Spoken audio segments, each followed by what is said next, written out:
From Hollywood, the Hollywood Radio Theatre.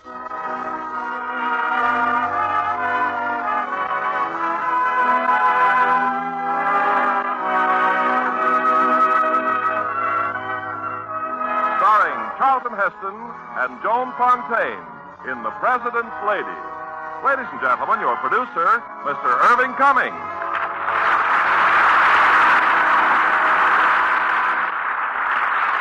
Greetings from Hollywood, ladies and gentlemen. Tonight's play is The President's Lady. It's based on the novel by Irving Stone, biographer of so many famous Americans. It's about Andrew Jackson. Andrew Jackson was one of our greatest presidents. But tonight in The President's Lady, we'll tell you the tender story of his deep love for his wife, Rachel. As Andrew Jackson, we have Charlton Heston, recreating his role from the original 20th Century Fox production. And as Mrs. Jackson, one of Hollywood's loveliest stars, Joan Fontaine.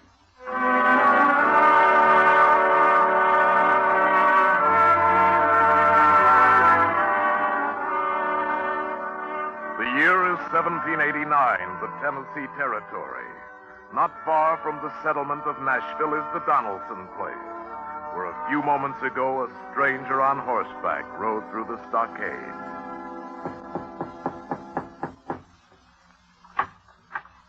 What do you want? I beg your pardon, ma'am. I'm looking for the widow Donelson. My mother isn't here. My name's Andrew Jackson. I'm a friend of John Overton's. Oh, why, you're his new law partner. John said there's an empty room in the cabin you rent him, so I rode out to see if you'd consider taking me, too. Well, there is an empty room, Mr. Jackson, but I'm not mistress here. My mother won't be back till late this afternoon. I might even be of some use around here. I've had experience fighting Indians, and I'm a crack shot with a rifle. Heaven knows we could use all the protection we can get. Yet at the same time, I'm quiet and peace-loving. Why don't you just take your saddlebags over to John's cabin and wait for my mother to get back? Thank you, ma'am. You can stay for supper if you like. I was frankly hoping you'd invite me. Well, there's bound to be plenty. My mother's gone to fetch my two sisters. Supper tonight's sort of a family reunion. Are you superstitious? No. Why? Today's Tuesday, isn't it? Yes.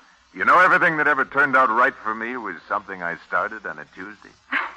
There's Irish in your background somewhere. Somewhere. If it doesn't show in my face, it does in my temper, I'm told. And you, a peace-loving man? Come along, Mr. Jackson. I'll show you to the cabin.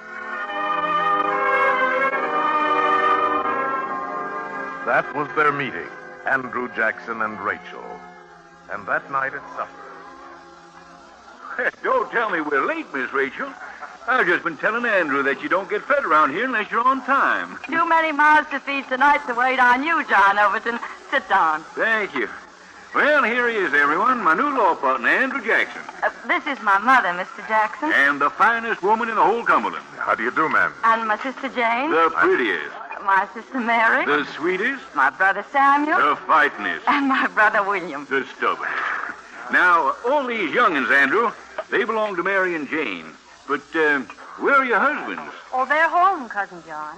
But there've been signs of Indians, so we packed the children over here for a day or two. You been long in Nashville, Mr. Jackson? Not long, ma'am. Last month. What sort of law cases do you handle? Why, Andrew just settled one of the biggest suits for damages in the history of this territory. Tell him, Andrew, tell him. Well, I don't think the ladies would... Oh, yes, they would. Well, Mr. Jackson? Well, a client of mine got into a fight and had his ear bitten off. And Andrew got him $4 cash for his ear, of which he gets half. Is it really possible to bite a man's ear off? Rachel, I don't think it's a subject we should pursue at the table. You're quite right, ma'am. You attached to the Nashville court officially, Mr. Jackson? Why, Andrew carries the highfalutin title of Attorney General, ma'am. What's it mean? Well, it means that he prosecutes criminals when he can find them. Other times I'm stretching mighty hard to find a client. But with $2 cash, he can pay a whole month's board in advance. I don't think Mrs. Donelson's quite decided, John. Mother, Samuel said he saw Indians lurking around the hills yesterday. Oh, we ought to have more protection. Well, Mr. Jackson, as you can see, we're long on women and children and short on men. If you can endure us, we'd be glad to have you. Well, thank you, ma'am. Thank you. And now, Mr. Jackson, Yes, Miss Rachel? pass your plate and have some chicken.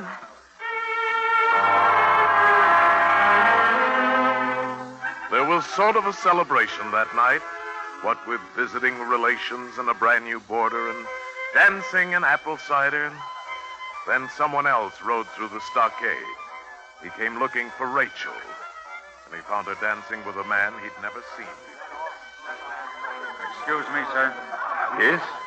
I'd like to speak with my wife. Mr. Jackson, this is my husband, Louis Robards. How do you do, sir? You'll excuse us. Of course. I thought you were still in Harrodsburg, William. I left to come after you. Why? Rachel, I'm sorry I sent you home. Why didn't you write to me, Louis? Oh, I was angry and jealous. I had to get over it. There was nothing to be jealous about. Jason himself told me that you had encouraged him. Then Jason lied.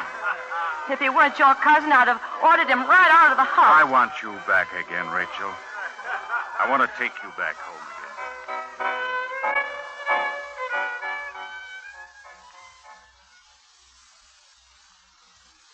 Rachel left at dawn, left with her husband and went back to Harrodsburg. She'd try once again, but there was a limit to what any wife could tolerate. So you're unhappy again, Rachel. You think I've been seeing another woman, is that it? Do you deny it, Louis? Would it matter if I did? Your own mother agrees with me. Your own Wait a mother minute. You're in no position to accuse me of anything. I could ask you a few questions about you and Jackson. You're being ridiculous. Am I? Something went on between you two before I got there. A blind man could see it. Listen to me, Louis. I've done everything I could to make our marriage be something more than Mr. just... Jackson, do come in, Mr. Jackson. We've just been talking about you. Morning, sir. Good morning, Miss Rachel. I've come for you, man. All the way from Nashville? I'd say this rather vindicates me, Miss Rachel. Now, what really brings you here? I thought you knew. Your mother sent a letter to Mrs. Donelson asking that someone come for Miss Rachel. My mother sent a letter? She said Miss Rachel wanted to come home. Mrs. Donelson was going to send Samuel, but he took sick, so I came to fetch her instead. Did she misunderstand? No, she didn't misunderstand. You've made a long trip for nothing. My wife's decided to stay. Did you change your mind, Miss Rachel? No. In that case, I'll be happy to see you get safe home. The only one who's leaving here is you. You'd better get your things, Miss Rachel. Get out. I'm armed and I'll shoot. Louis! You want to go, don't you, Miss Rachel? No, not if it means bloodshed. It won't.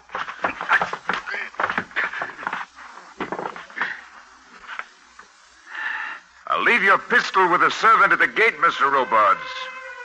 Now, Miss Rachel, as I said before, get your things. So they left Harrodsburg and rode through the wilderness towards Nashville. It was a wild journey skirting the Indian country. You can pull up now. I think we're all right. What on earth were you doing back there? Crossing the trail. Unless I've made a bad blunder, those Indians are looking for us about 5 miles east by now. You've enjoyed every minute of this, haven't you? I like to graze danger. Were you afraid? I'm still afraid. It's mighty good to see you smiling again, Miss Rachel. Were there really Indians back there, or were you just trying to take my mind off my troubles? Both. Are you tired? Some. There's an inn a ways up this trail. I think we should put up for the night. If you think it's best. In this moonlight, we'd be a pretty easy target. We'd better stop. I've caused you a lot of trouble. Been no trouble for me, Miss Rachel. I just want you to know I'm very grateful, Mr. Jackson. You know, Mr. Jackson sounds mighty formal for two people who've just fought off a band of Indians. Well, then, thank you, Andrew.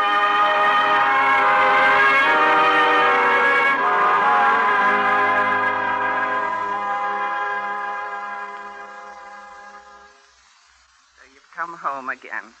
Well, I can't say that I blame you, Rachel.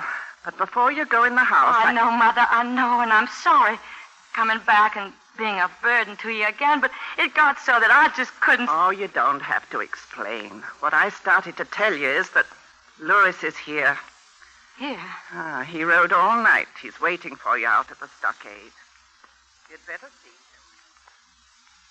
So, all I can say is that I've behaved badly and stupidly. But I love you, Rachel. I want you to come back with me. I can't. I've lost all respect for you. It'll never happen again, believe me. I no longer love you, Louis. I don't believe that. I'm sorry, but it's true. Then it is, Jackson. No, it's just that I could never trust you again. You're my wife. You're deserting me. I never intend to see you again. In this territory, a wife does what her husband tells her to do. I got plenty of relations in Nashville. I'll be back with them in the morning. If there's any shooting done between your kin and mine, you'll have only yourself to blame. That evening, Rachel and her mother went down to the river. There was a flatboat loading cargo. It would be leaving soon for Natchez, and the owner was an old friend. I just can't help you, Miss Rachel. I just can't. Now, you listen to me, Colonel Stark. It's a long trip, Mrs. Donelson, and rough. We've got no room. And if that ain't enough, there's them drat Indians. They're all along the river. I can't take the responsibility. But I'm not afraid. Not of Indians and not of hardships. Oh, please. Could you get one of your brothers to come along for protection? No, Samuel still isn't well, and William doesn't think I should go, but Then it's no use, Miss Rachel. But your own wife will be along. Oh, surely you wouldn't let her go if you She's thought that there was... used to this. She can pole a boat and fire a rifle. No. I shouldn't have troubled you. Thank you anyway. I wish things were different, miss. I sure wish they were different. We're going home, Rachel. When Louis shows up, we'll just have to fight for you. There'll be no fighting, Mother. I'll go back with Louis to Harrodsburg. But before dawn, Rachel was again at the river. Colonel Stark had sent word that he'd take her after. Just get aboard. We've been waiting to cast off. Now, careful now. Tito, pull in that gangplank. Rachel? Oh, Mrs. Stark, thank you. Thank you. You come along with me, honey. I'll show you where to bunk. Ain't you lucky that nice Mr. Jackson's decided to come along, too? Mr. Jackson? Why, yes. Who do you think that is back there pushing on that paddle pole? It's an amazing coincidence, Mrs. Stark. Ain't it, though? Mr. Jackson, Morning, Miss Rachel. did my mother ask you to make this trip? I like to travel. I asked you a simple question. You'll have to excuse me for now, Miss Rachel. I'm busy as a cat in a red-hot griddle, but welcome aboard. Thank you. Thank you very much.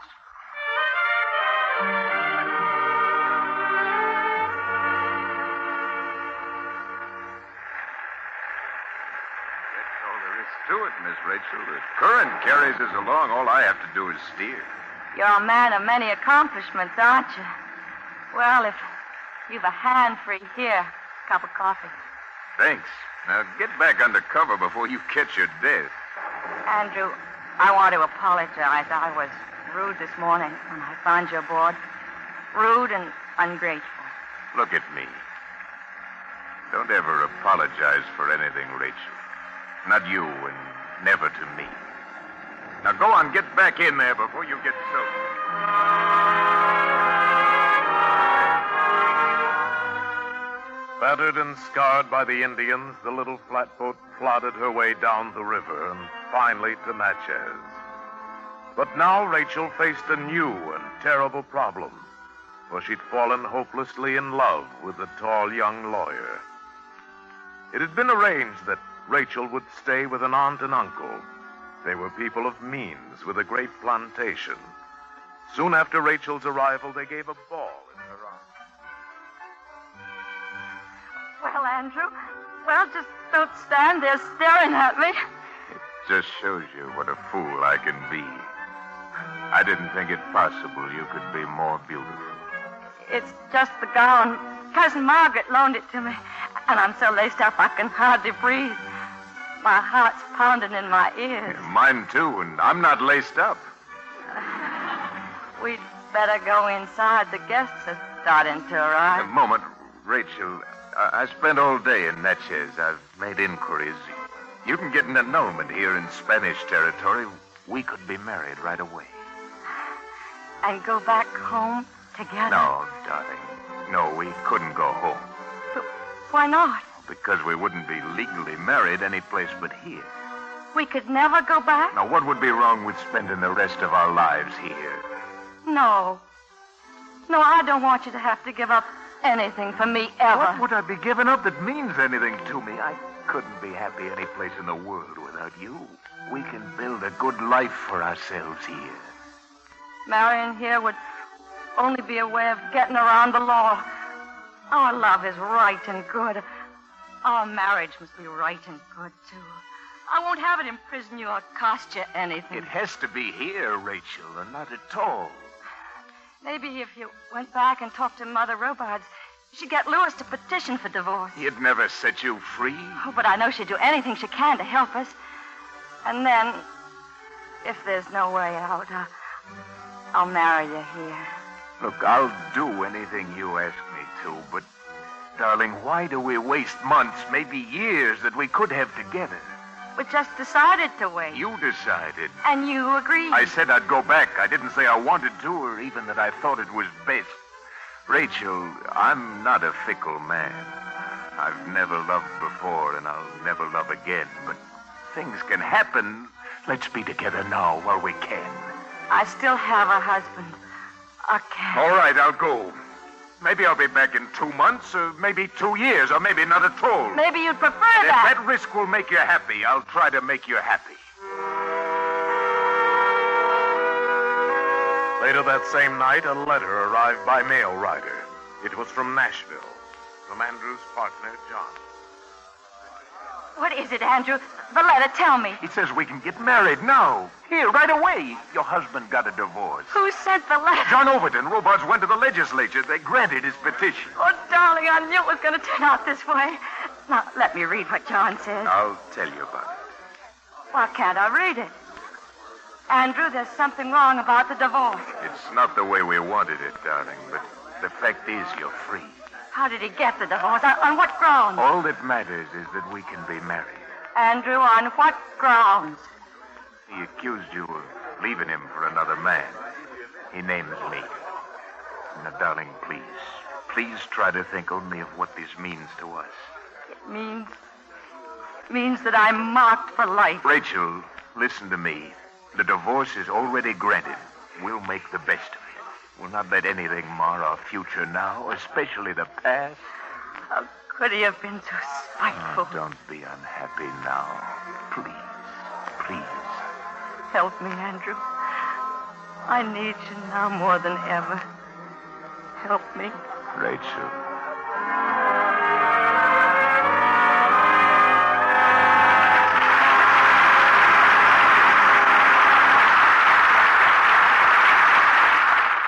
Make a friend, and you make an ally.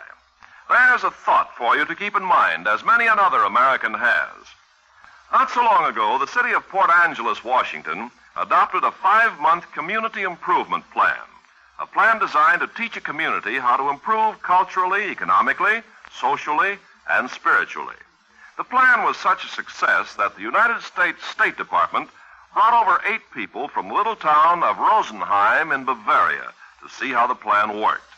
At first, the Germans were suspicious, but their suspicions gradually disappeared as they recognized the Americans' genuine friendship. For 3 months, they lived in various Port Angeles homes, learning about American democracy. They visited schools, worked in groceries, hospitals, welfare offices, and on the local paper. By comparing ideas, both the Germans and their hosts discovered that they were working for the same ideal, to advance the principles of freedom, tolerance, and brotherhood. When they finally left for home to teach others how typical Americans really lived, it was a Rosenheim lawyer who best expressed their gratitude and appreciation when he said, "I had no notion of American life, since I thought that usually both husband and wife worked, that children were poorly brought up, that there was no family life in our sense of the word. I've come to the conclusion that it's a religious motive that makes the American people so willing to help not only individuals, but whole nations toward freedom and recognition of human rights. Yes, like so many other Americans, the good people of Port Angeles had learned that by helping others, you help your country. Now our producer, Mr. Cummings. Act 2 of The President's Lady, starring Charlton Heston as Andrew Jackson and Joan Fontaine as Rachel.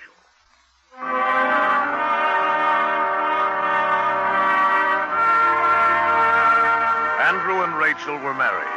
They returned to Tennessee, and Andrew went back to law, mixed with a bit of farming. Money wasn't exactly plentiful, but they were happy. Rachel had only one wish that as yet wasn't fulfilled, her great yearning for a child. But there came a time when she was glad she hadn't a child. Well, John, you're looking very grim tonight. I came by to warn you, Andrew. Warn him? About what? Andrew, can I speak to you alone? If you think you're going to break bad news to Andrew alone, John Overton, you'd better change your mind in a hurry. All right, then. Louis Robards never got the divorce from Rachel. That's not true. He got a divorce over 2 years ago. He petitioned the legislature. All they granted was the right to sue. Then Andrew and I aren't married. But everybody said... Everybody was wrong. And if Louis knew about the mistake, he took his sweet time before he did anything. Did anything? What's he done now? He sued last week for divorce. It was granted. There was no question of grounds this time. How could this have happened? How? I don't know, but it did. I'm a lawyer. I should have gone to the legislature myself and looked into the records. And I'm to blame for passing the rumor on to you. I'll kill him. I'll hunt him down and kill him. Killing Robards isn't going to solve anything. We'll have to be married again. And admit publicly that Louis Robards is right? No. Well, you two talk it over tonight. Let me know what you decide. Only don't decide on anything foolish. We'll have to be married again, Andrew. And tell the world we don't recognize our own marriage? I told you no. Oh, darling, please, even if it galls you, do it for my sake. Do it because it will help me so that when our children do come, no one will ever be able to hurt them. Do it because you love me.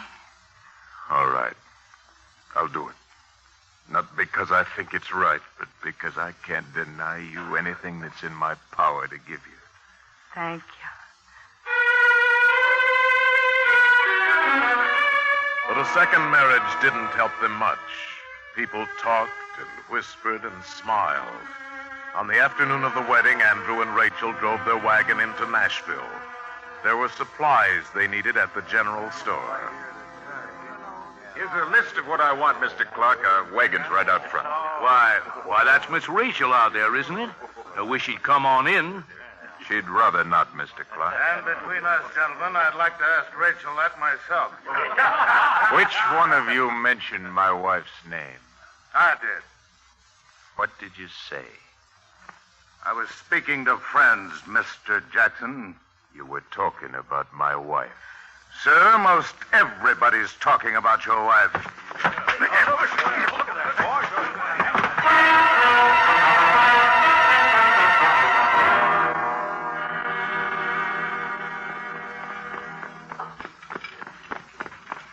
Who was it, Andrew? Robards' cousin, Jason. I almost killed him. I would have killed him. They pulled me over. I've got no right to sulk and be mean. I just don't want you to be unhappy. I warned you once I was bad-tempered. They gave you good cause. I lost all reason. I kept smashing his face again and again. We'll be home soon. Oh, Andrew, look at you. All cuts and bruises. And it's just beginning. It's just beginning.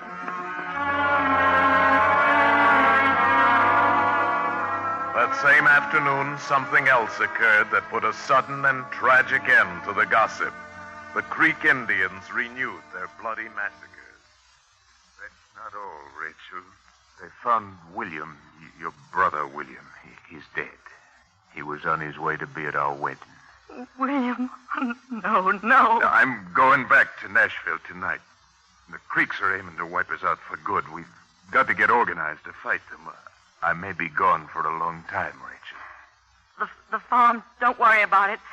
I can take care of the farm. Now, you'll need help. I've got more. One Negro servant, you'll need more than Mo. I don't want anyone else. Maul and I, we'll manage. This was the first of many separations from Rachel, and to Rachel, the most difficult. He'll be back in no time, Miss Rachel. We'll do just fine. Why, you'll be back before corn planting time comes around. But Andrew didn't come back, and it was Rachel and Mole who plowed the fields and planted the corn and bent their backs in the blazing sun. If I was young, which I ain't, and if I had any brains, which I ain't, I sure wouldn't marry no soldier. Andrew wasn't a soldier when I married him. And when he married you, you wasn't no workhorse neither. Oh, that's enough of that. Save your breath and pray for rain.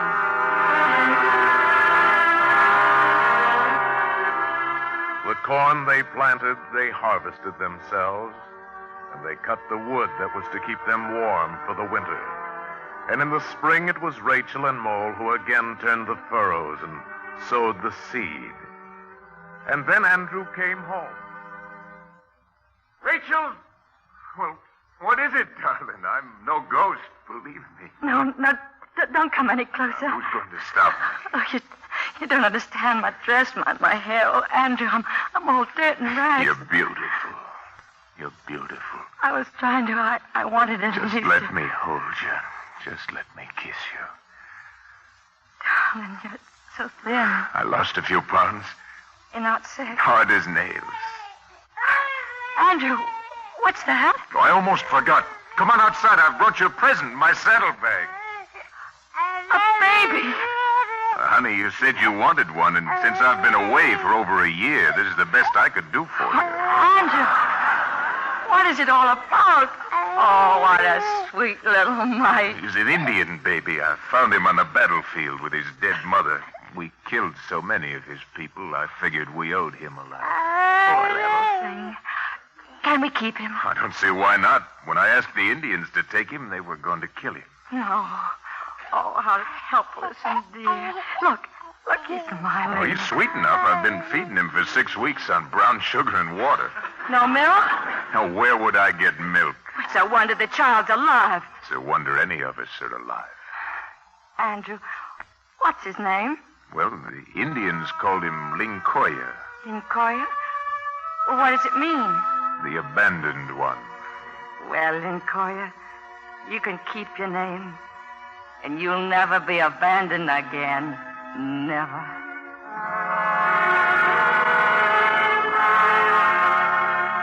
That night, Rachel reported very proudly to her husband. And the corn's been planted, and the potatoes, and Mo and I have finished almost planting the spring crops, and you'll find the place has shown a good profit while we've been away. Too bad you've already planted. Too bad, but why? Because the crop won't belong to us. No, who will it belong to if not to us? Not the crops, nor the land, nor this house. Rachel, I've had to sell everything we own. You've sold our home. Right over our head. Andrew! Honey, the troops had to eat. They had to have ammunition. I had to buy it for them. The only way I could get supplies was to sell everything I could. Oh, but you'll get it all back. Oh, surely the government will make it up to you. That doesn't seem likely. They're 5 years behind paying me as Attorney General.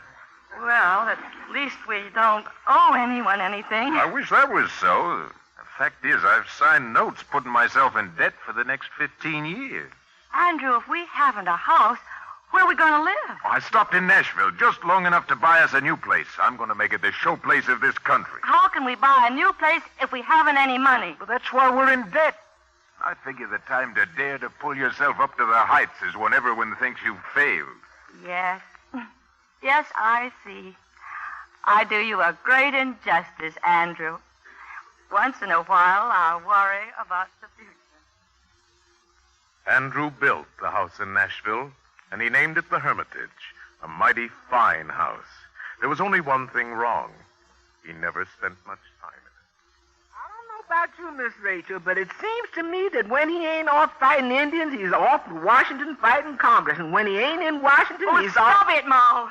Yes, ma'am. There's one thing I've made him promise.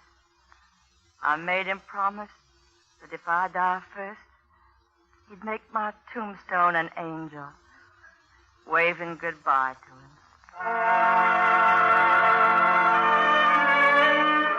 In the Hermitage, Rachel found the retreat from the world she'd always longed for. Here she was secure against gossip and humiliation. But no wall is high enough to shut out tragedy. Lincoya, who now possessed so much of her heart, Lincoya, the little Indian boy who became her foster child, took sick and died. And the first grave was dug on the grounds of the Hermitage. Poor little boy. Poor little boy. Tell me, Ma. Tell me what wrong I've done that I should be punished. Am I really an evil woman? Why do you ask that, Miss Rachel? My husband is persecuted because of me. God denies me children of my own. He takes away the child that I was given. Oh, Miss Rachel, do you think them Christian martyrs standing before the lions and tigers, do you think they asked the good Lord if they was being punished? Of course they never. And that's why they're saints. Lincoya. Lincoya.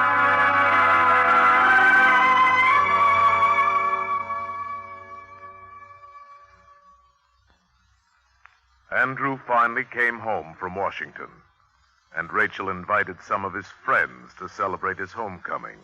The men accepted, but the wives of Nashville still refused her hospitality. After the guests had gone that night. You couldn't wait, could you, dear? Wait for what?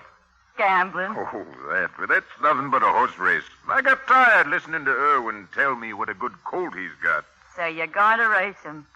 When? Well, next Tuesday. Tuesday? Your lucky day. Of course. How much have you bet on him this time? 5,000. 5,000? Should I have bet more?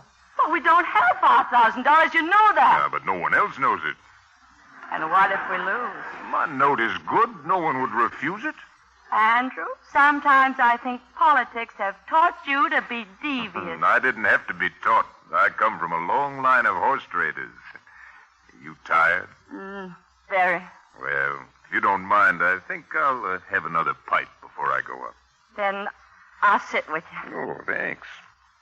You know, I'm getting mighty weary of life in Washington City. I'm happiest here at the Hermitage, with you, with all my... Now, what are you staring at? You, the way you smoke your pipe. Oh, there's something amusing about it? Oh, no, my love. It's just that I forgot to tell you. One night while you were away and I was lonely, I tried to smoke that pipe. Really? Did you like it? It all but strangled me. Oh, then you didn't go about it properly. Here now, I'll teach you. And have more walk in? Why, she'd be scandalized. No one's going to see you. Now, try it. Like this? Good. Just don't swallow the smoke at first. Now, take short puffs till you get used to it. I do believe I can do it. No, not quite. Now I'll show you how to exhale. First, breathe in a cloud of smoke. Now hold it in your mouth till I... Anything I can do, Miss Rachel? About breakfast, Miss Rachel. You want I should get some ham from the smokehouse, or you reckon Mr. Jackson's ready for more than pancakes? Miss Rachel, you might have red in the face. Is you all right? Yes, I'm fine. Say, Miss Rachel, you so mad you sing it. Yes,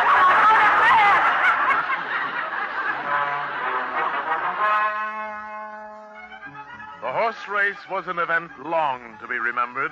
It drew hundreds of men and women from miles around. It was a fine race, too, and mighty close. We won, Rachel! We won! I was never so excited in my life. I told you I had the best horse in this territory. Andy! Isn't that John? Congratulations, Andy! It was a good race. Race? Well, I didn't see the race. Well, then what in thunderation are you congratulating me for? Well, hasn't anyone told you? Your appointment. Rachel, you're married to a general. Governor Blunt signed the appointment this morning. Well, honey, this is just about the best Tuesday we've ever had. Did you hear? Andy's been appointed to head the state militia. Excellent. Excellent, in my opinion. Andrew's been a fine lawyer, fine senator, and as a soldier, no one can question his daring. Oh, he's famous for his daring, gentlemen. Why, there's a man who captured another man's wife. If you'll be good enough to wait over there, Mr. Dickinson, I'll see you in just a moment. Andrew, would you take me to the carriage, please? John will take you home. I want to go home with you. I can't leave right now. Andrew, fate's been very kind to us today.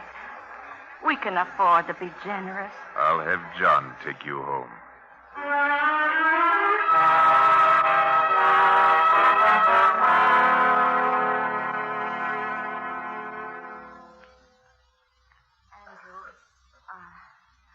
I couldn't sleep. What are you doing down here? Cleaning my pistols. Rachel, I had to challenge Dickinson. He gave me no choice. What are you fighting for, Andrew? For your honor or for mine? And if it's mine, then the decision should be mine. There's no difference. It's an excuse to murder. That may well be. Dickinson's a far better shot than I am. And if he kills you, am I better off a widow whose name has been defended? I've already challenged him, Rachel. We meet in the morning. I can't withdraw. Andrew, if I'm to be the cause of all your quarrels for the rest of your life, then you give me no choice. I must leave you. I won't let you be killed because of me, nor will I let you take another man's life. I must leave you. You'd leave me now. No, I can't. I can't. But, oh, please don't do this. If Dickinson kills you, he kills me too. Let him say what he will about me. No man can say what he will about my wife. Rachel, I've failed you a great many times at a great many things, and I hope you forgive me. But I couldn't expect you to forgive me if I lived without honor.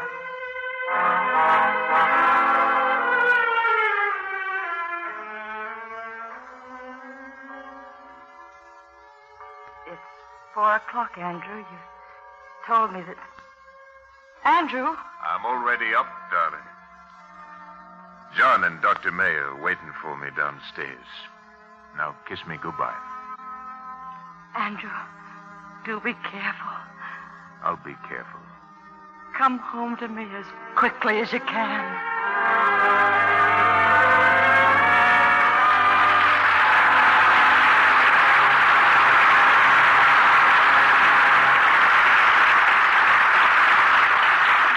At the time when the city of Berlin was blockaded and American Air Force planes were making regular airlifts into the city, Lieutenant Gale Halverson got an extra special idea. He tied his handkerchief to some candy and chewing gum and dropped the candy chute from his plane.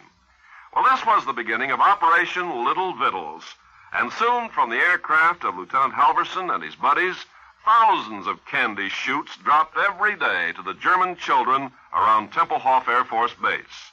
Americans at home heard of the project and sent handkerchiefs to make the tiny parachutes. To the desperate, blockaded city, it was a symbol of kindness, of generosity, and of hope for the future. Such acts, by you and your friends today, are shaping our world of tomorrow.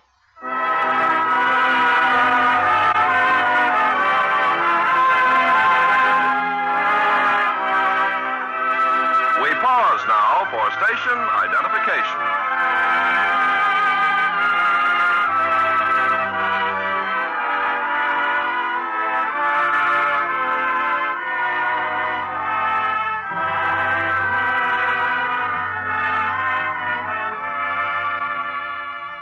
The curtain rises on Act 3 of The President's Lady, starring Charlton Heston as Andrew Jackson and Joan Fontaine as Rachel.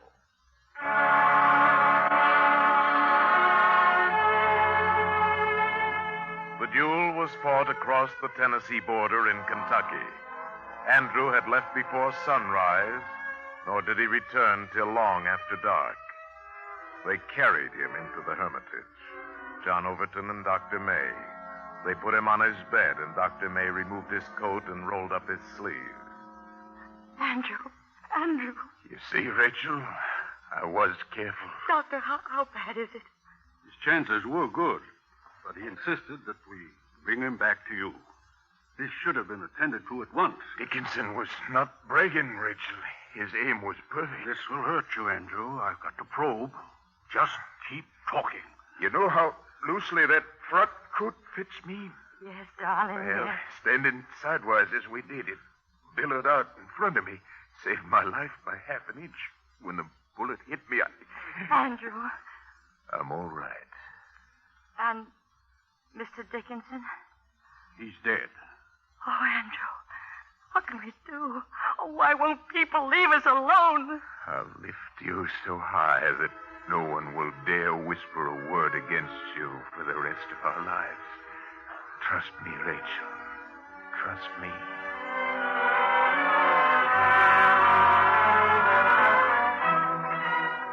The years passed, and then once again the young nation shook with the sound of battle. 1812. The British were in Washington. The White House burned. Andrew Jackson went to war, and Rachel went back to the fields, to the plow and the hoe. He wrote her as often as he could.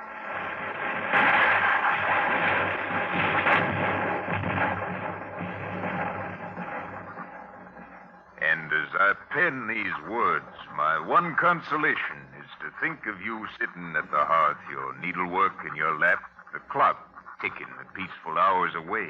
I'm so thankful you're not harvesting a crop this year.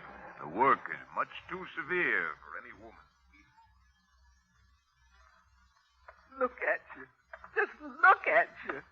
Oh, Miss Rachel. The work's got to be done, Mal, no matter what you think of what Andrew imagines. The wife of a general laboring in the fields, sun up to sundown. We need a new plow shaft. Hitch up the team. I'm going to town. You eat something before you go anywhere. I'll fix a basket and eat on the way. What was that he said? Sitting at the hearth, you're mending in your lap. Huh.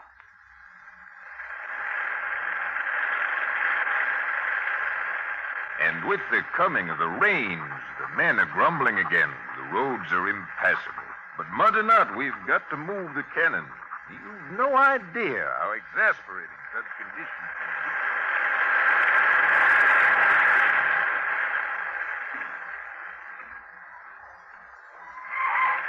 It ain't no use, Miss Rachel. The wagon wheels are stuck in the mud. I know they're stuck. Now use your whip. Maybe if I can push them back here. You get out of that mud, Miss Rachel. You'll kill yourself. Blast them all. Now do as I say.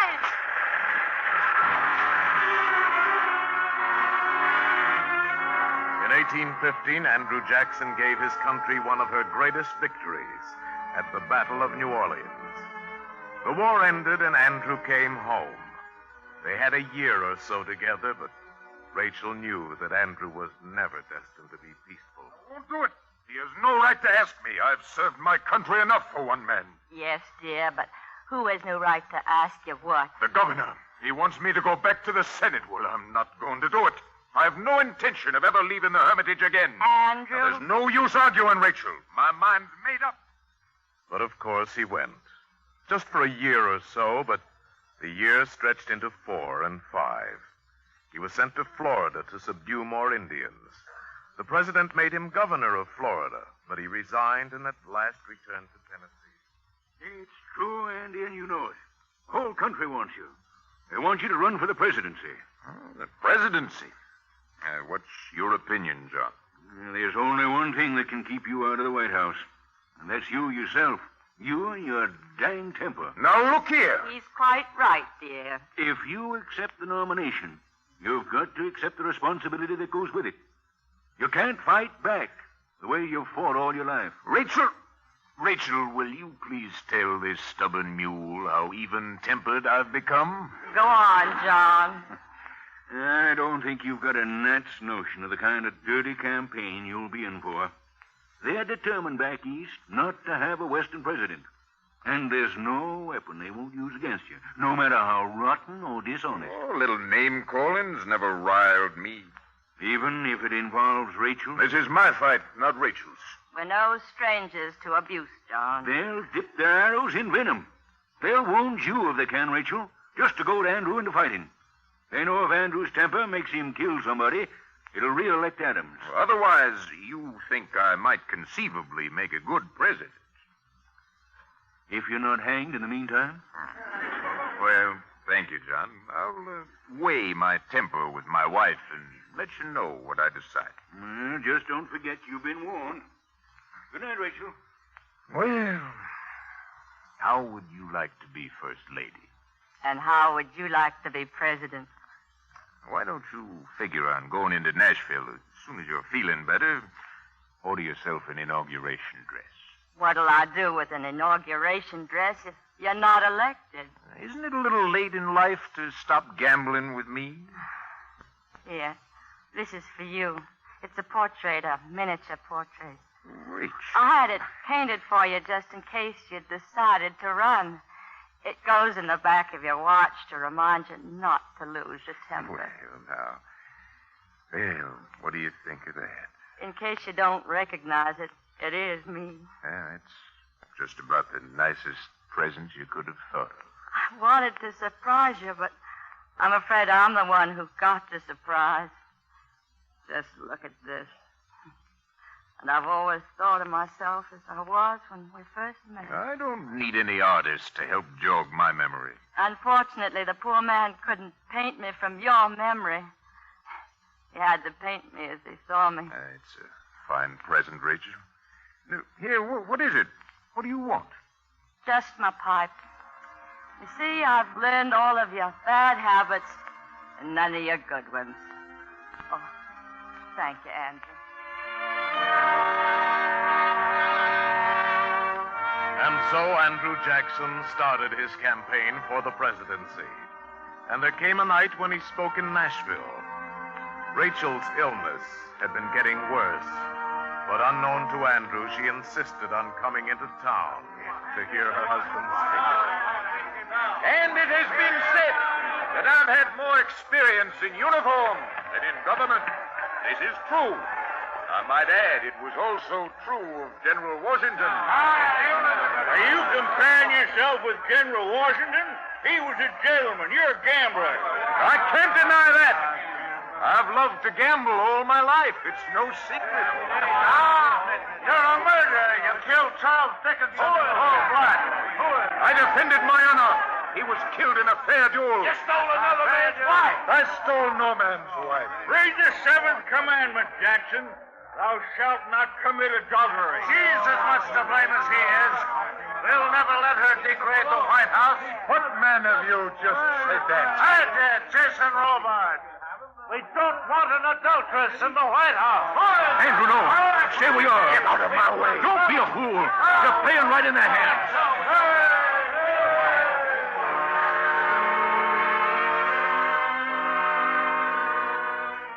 Thank God. Thank God we could find your doctor. It's Rachel. Rachel? What happened to her? She went to Nashville to be with me. It was too much for her. She's in the bedroom. Come quickly, please.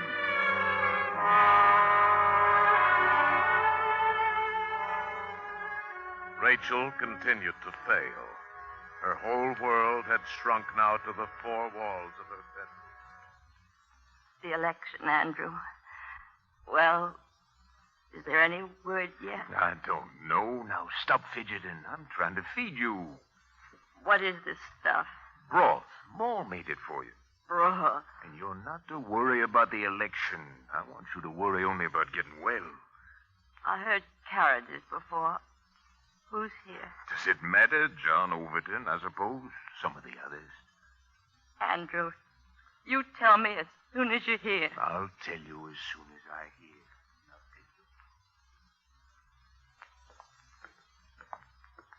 Andrew? Well? We've been waiting for you. I'll give you just a minute, John. Then I'm going back up to Rachel. Oh, she's not asleep? No. Well, then there's something you can tell her. You've been elected. Did you hear that, Andy? You've been elected.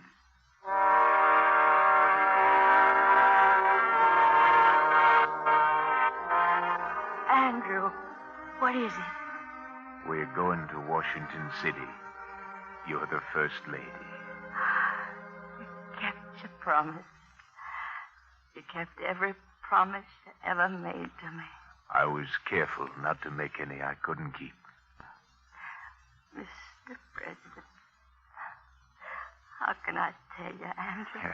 Don't try. You just hurry and get well.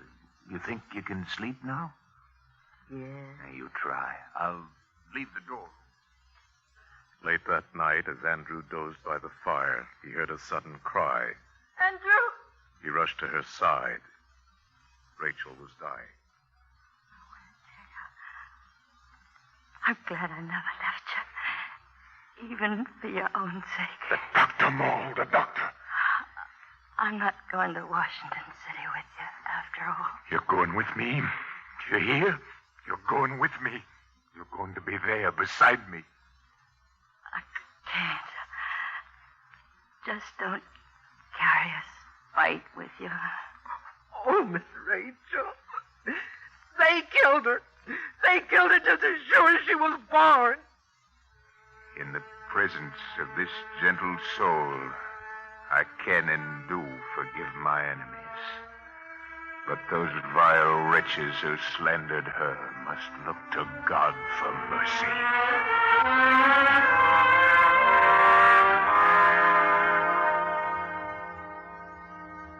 Andrew Jackson went to Washington, and a great throng arose and applauded as he stood before them to deliver his inaugural address.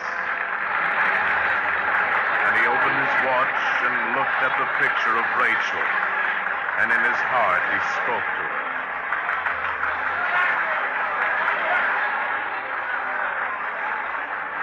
Listen to them, Rachel. Look at them. Some of these good people feel sorry for me. More fools they. They don't know what memories I've brought with me.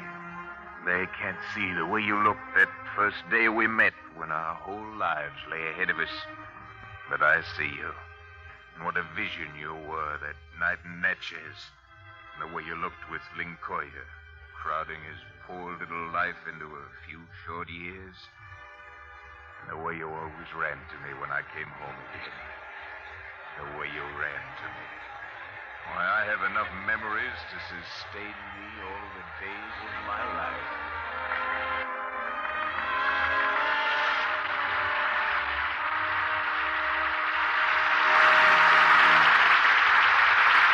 In a moment, our stars will return. The Navy Enlisted Men's Club in Tokyo is a pretty nice place where the men of the Navy can sit around and talk, read, or play cards on off-duty hours. It's a pretty nice place in another way, too. There's a box on the bar for the spare change of the sailors, and every penny that's dropped into it goes for the support of their private orphanage called the Home of Affection. Over 50 boys and girls of all ages are fed, clothed, and educated there. The orphanage has formed its own self-government, and the children are learning what it's like to live by democratic rules. With the help of the enlisted men of our Navy, they're meeting the world with a new hope, a new dignity, and pride. Such acts by you and your friends today are shaping our world of tomorrow. Now, Mr. Cummings with our stars. And here they are, Old Hickory and his lovely lady, Charlton Heston and Joan Fontaine.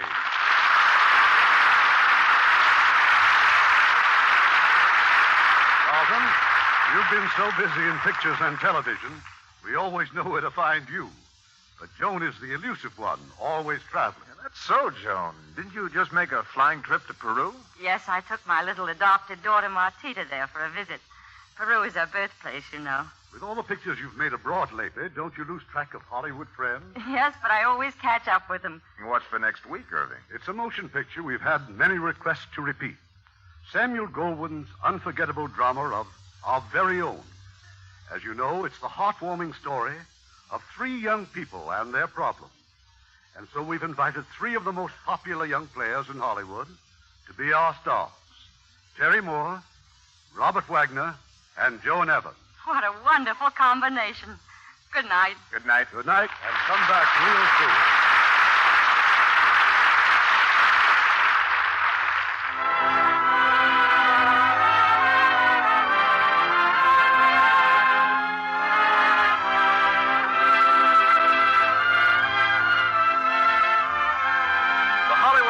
Theatre is produced by Mr. Irving Cummings. Our orchestra is under the direction of Rudy Schrager. This is Ken Carpenter inviting you to join us next week at this same time for another presentation of the Hollywood Radio Theatre.